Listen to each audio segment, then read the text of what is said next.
বন্ধুরা, চলে এলাম তোমাদের সঙ্গে আবার একটি নতুন ভূতের গল্প নিয়ে।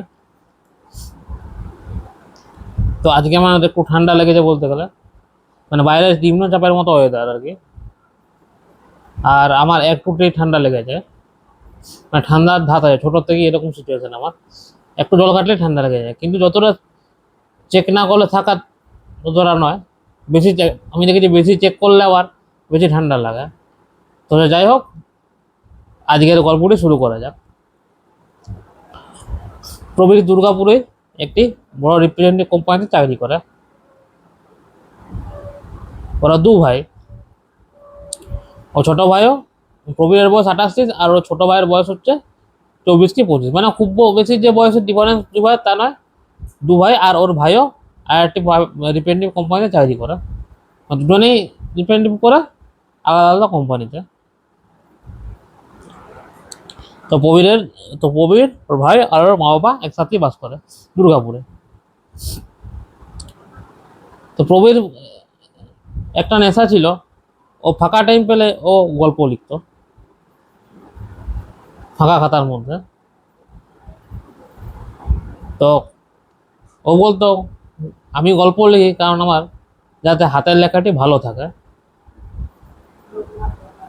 আমি যদি গল্প লেখা ছেড়ে দিই তাহলে আমার হাতের লেখাটি বাজে হবে। আর সত্যিতে প্রবীরের স্কুল লাইফে বা কলেজ লাইফে বলো, ওর হাতের লেখা খুব সুন্দর ছিল। বলে নাকি ক্লাসের মধ্যে ওর হাতের লেখা সব থেকে সুন্দর, পুরো একদম ক্লিয়ার বোঝা যায় যে কি লিখছে। তো সেই অভ্যাসটা বজায় রাখার জন্য ও বলে যে আমি হাতের লেখাটি পড়া মানে স্টিল থাকার জন্য, মানে কন্টিনিউ রাখার জন্য আমি গল্পগুলি লিখি ফাঁকা টাইম পেলে। তো সে ভালো কথা। তো প্রবীরের জীবনটা একঘেয়ে টাইপের হয়ে গেছিলো।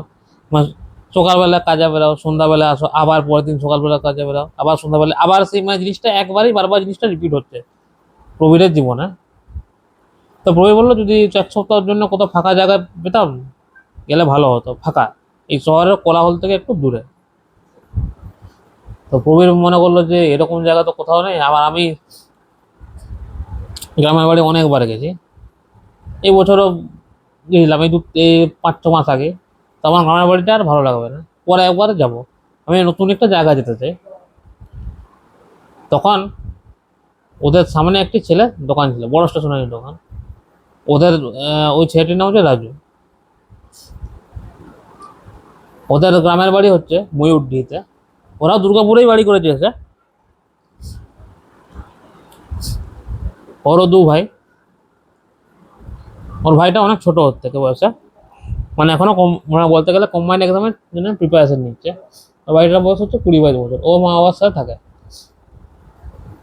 তো মাঝে মাঝে যখন ডিউটি শেষ হয় ওর কাছে গল্প করতে যায়, রাজুর কাছে, সামনেই তো, ওর বাড়ির সামনেই দোকানটা, একবার অপোজিটে বলতে গেলে। মাঝে মাঝে গল্প করে প্রতিদিন ম্যাক্সিমাম টাইমে। তো একদিন হঠাৎ করে প্রবীর রাজুকে জিজ্ঞেস করে যে, রাজু ভাই, তোমার কোনো জানা পরিচিত জায়গা আছে, একটু ফাঁকা ফাঁকা টাইপের জায়গা, মানে শহরের থেকে দূরে অনেকটা কোনো জায়গা আছে তো বললো। তো বলো, দেখো, আমি বলতে পারি আমার গ্রামটা আছে ধান ময়ূরডিহি গ্রাম। ওই গ্রামটি খুব সুন্দর, কিন্তু খুব বড় গ্রাম বলতে গেলে। সেখানে নদী নালা আছে, জঙ্গল আছে, খুব সুন্দর পরিবেশ একটি, বলবো। কিন্তু তোমাকে আমি ওখানে যাওয়ার পরামর্শ আমি দিতে পারবো না। তো তখন প্রবীর বললো, কেন ভাই, কি হলো, বারণ করছো কেন তুমি আমাকে? তো বললো, দেখো, ওই গ্রামটিতে আমার দাদুর আমলে একটি মহামারী ঘটেছিল। ওই মহামারীর কারণে গ্রামের ম্যাক্সিমাম মানুষই মারা যায়, খুব কম মানুষই বেঁচে ছিল। কিন্তু বলা হয় নাকি মহামারীর পর থেকে আমার বিভিন্ন রকম অলৌকিক ঘটনা ঘটতে থাকে। দীর্ঘদিন ঘটনা ঘটার পর ঘটার জন্য গ্রামের কিন্তু যারা বাকি ছিল তারাও গ্রামে ছেড়ে শহরে শিফট হয়ে গেছে। কিছু লোক আছে, খুব কম লোককে ওই গ্রামে এখনো বাস করে। তো তখন তো প্রবীরের বিরাট ইন্টারেস্ট হলো যে একটা অ্যাডভেঞ্চার ট্যুর হবে, তাহলে এরকম গ্রামে যাব আমি। তো প্রবীর একটু উত্তেজিত হয়ে বলো, আরে তখন বললো যে, রাজু ভাই, কোনো চিন্তা করো না, আমি যাবো। তখন রাজু বলে উঠলো যে, ঠিক আছে প্রবীর, তুমি যখন যাবোই বলছো, আমি তো তোমাকে আটকাতে পারবো না। আর তুমি আমার অনেক দিনকার বন্ধু, অন্য কেউ হলে আমি আমার বাড়ির চাবি দিতাম না তোমাকে, কিন্তু যেহেতু তোমার সাথে পরিচয় অনেক দিনকার, তোমার ফ্যামিলির সাথে পরিচয়, তোমার ফ্যামিলি আমার ভাই একে অপরকে চিনে যেহেতু, সেহেতু এবং আমি চাবিটা আমার বাড়ির দিচ্ছি। কিন্তু একটা কথা মনে রাখবে, রাতের বেলা কিন্তু ঠকঠক করলে ভুলেও কিন্তু বেরো না, দরজা খুলো না। ও ঠকঠক করবে কিন্তু কোনো রকমে দরজা কিন্তু খুলবে না। বই বললো হ্যাঁ ঠিক আছে, তোমার চিন্তা নেই, তুমি আমাকে তোমার বাড়ির ঠিকানাটা দাও, একটা পাতায় লিখে, আমি ঠিক পৌঁছে যাবো। ও ঠিক আছে, সাবধানে যাবে। তো প্রবীর 2-4 দিন পর ট্রেন ধরে দুপুর দিকে নামলো স্টেশনে।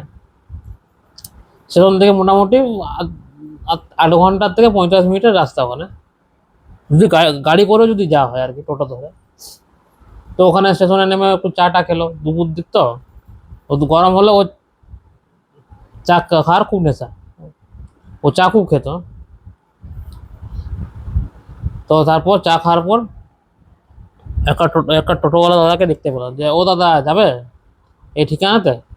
তো বললো দেখুন আপনি আমার প্যাসেঞ্জার যেহেতু, সেহেতু আমি, আপনি ভাড়া মিটালে আপনি যেখানে চাইবেন যেতে আমি নিয়ে যাব, কিন্তু মনুষ্যত্ব হিসাবে আপনাকে একটা কথা বলে রাখে, দেখুন ওই গ্রামটা কিন্তু ভালো নয়, অভিশপ্ত গ্রাম।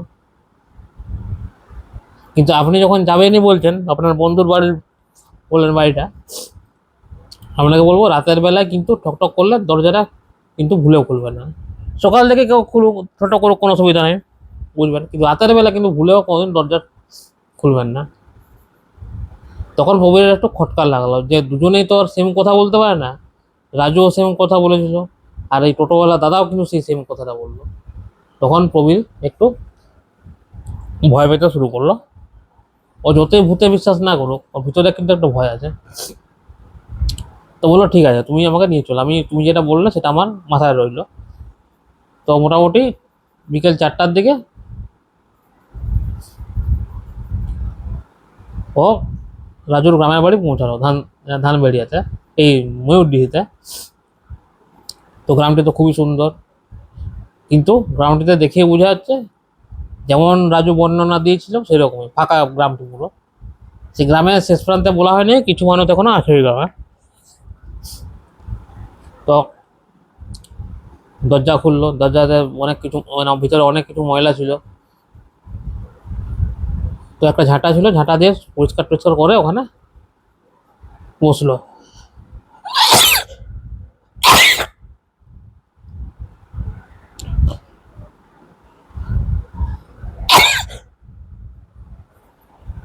তো দেখলো খুব সুন্দর পরিবেশ, বাড়িটিও খুব সুন্দর, 2 তলা। তো 2 তলা না গিয়ে ও নিচতলাতেই থাকলো, মানে গ্রাউন্ড ফ্লোর আর কি। তো সেদিন তো খুব টায়ার্ড ছিল, ও খাওয়া দাওয়া, ও ব্যাগে কিছু নিয়ে এসেছিলো, খাওয়ার কিছু নিয়ে এসেছিলো। তো সেদিনকার জন্য খাওয়া দাওয়া সব সেরে নিল, সেরে নিয়ে ও শুয়ে দিল। সেদিন কিন্তু কোনো শব্দ হয়নি। এরকম করে 2 দিন ভালোভাবেই কাটলো। 3 দিনের বেলায় রোহিত যখন মোটামুটি গল্পটা লিখে, তখন 1টা বেজে যায়, 1টার পরও ঘুমিয়ে যায় আর কি, চোখ লেগে গেছে তখন ঘুমানো। হঠাৎ করে দম দম আওয়াজ শুনতে পেলো, যেন বাইরের থেকে কেউ ঠকঠক করছে, কড়া নাড়ছে। আর এত জোরে কড়া নাড়ছে, ও কিন্তু বুঝে গেল এটা মানুষের ছাড়া কারো পক্ষে সম্ভব নয়। কেন বিড়াল কুকুরও যদি হয়, বা ছাগলও যদি হয়, তখন টক টক একটা আওয়াজ আসবে। কিন্তু এত জোরে তো আর বিড়াল কুকুর তো ছাগল এত জোর তো নেই যে ঠকঠক করবে। তারপর কড়া নাড়ছে কেউ, মনে হচ্ছে এমনি কেউ ঠকঠক করে না, কড়া নাড়ছে। তো ও দেখলো, দেখি যদি কেউ এসছে। তো দরজার কাছে যাওয়ার সময় হট করে ওর মাথায় একটা কথা মনে পড়ে গেল, যে রাতের বেলা দরজাটি খুলবেন না, দয়া করে ভুলেও। তো এই কথাটা শুনে প্রবীর প্রচন্ড ভয় পেয়ে যায়, ঘামতে শুরু করে, যে যেটা বলেছিল সেটা তো অমান্য যদি করি আমি, তাহলে ক্ষতিটা কিন্তু আমারই আলটিমেটলি। তো ও এক কাজ করলো কি, আস্তে আস্তে চুপি চুপি ছাদের দিকে গেল। ও উকি মেরে দেখলো যে কে অ্যাকচুয়ালটাকে। কিন্তু আশ্চর্যের বিষয় দেখলো, ও যখন ছাদে গেল কাউকে দেখতে পেলো না। দরজার সামনে বা আশেপাশে যদি কেউ কাছাকাছি চলেও যায়, তাকেও তো সেই রাস্তাতে তাকে দেখা যাবে, রাস্তার এই দুপাশারই কাউকে দেখা যাচ্ছে না, ফাঁকা রাস্তা পুরো একদম। তো ও তারপর আস্তে আস্তে টিকে গেল। তো মাঝে মাঝে ঠকঠক শুনতে পেলো, কিন্তু সারা রাত আর ঘুম কিন্তু কোনো মতে আর হলো না। পরের দিন ওর সাথে একটা ভৌতিক ঘটনা ঘটলো। ও সকাল থেকে বাজার টায়ার করে রাতের খাবারও নিয়ে একদম রেডিমেড খাবারও নিয়ে একবারে চলে আসে, যাতে আর বেরোতে না হয়। তো রাতের দিকে ও ছাদের দিকে গেছে। ছাদের দিকে গিয়ে ওর বাড়ির পিছন দিকে যে বাগানটাতে মাঝে মাঝে কতগুলি ছায়া দেখা যাচ্ছে, যেন কথা বলছিল। আর এই ছায়া কোনো মানুষের ছায়া হতেই পারে না, প্রচন্ড কালো একদম। তো দেখে বুঝে গেল যে এই গ্রাম, মানে রাজু আর ওই দাদা যে কথাগুলি বলেছিল, টোটোওয়ালা দাদা, ওরা কিচ্ছু ভুল করেনি। তো ছাদ দিয়ে সে দাঁড়িয়ে দাঁড়িয়ে দৃশ্যটা দেখছিল। মনে হচ্ছে জঙ্গলের মাঝে পাশাপাশি কেউ যেন চলাফেরা করছে, এমনকি শব্দও হচ্ছে মানুষের চলার, কিন্তু মানুষ কোনো মতে এটা হতে পারে না। ফটো এদের এই দৃশ্য থেকে প্রচন্ড ভয় পেয়ে যায়। তো ও ঠিক করে যে না, আর এখানে থেকে আর কাজ নেই বাবা, পরের দিনে বাড়ি গেলেই বাঁচতে পারি। তো সকাল সকাল ও সাত করে ও দুর্গাপুরের ট্রেন ধরে নেয়। তো ট্রেন ধরার পর মোটামুটি দুপুর দিকে পৌঁছে যায় ও। তারপর এসে তো বলে রাজুকে যে তুমি যেগুলো বলেছো সেগুলো সত্যি হয়েছিল। তখন রাজু বললাম, দেখলে তো আমি তোমাকে কেন যেতে বারণ করেছিলাম, তবে তুমি হ্যাঁ একটি বুদ্ধিমানের কাজও করেছো, তুমি রাত্রে দরজাটি খুলোনি। আর টোটোওয়ালা দাদাও কিন্তু সেই জিনিসটা বলেছিল। তো তোমার ভাগ্য ভালো যে তুমি বেঁচে গেছো। তারপর বাকি ওর আদার্স বন্ধুদেরও ঘটনাটা বললো, কিন্তু ওরা কেউ বিশ্বাস করলো না, কেন ওদের সাথে তো ঘটনাটা ঘটেনি না। তো প্রবীরের সাথে যেহেতু ঘটনাটা ঘটেছে, প্রবীরই জানে ব্যাপারটা কি। তো বন্ধুরা, আজকের গল্পটি কেমন লাগলো কমেন্ট করে কিন্তু অবশ্যই জানাবে।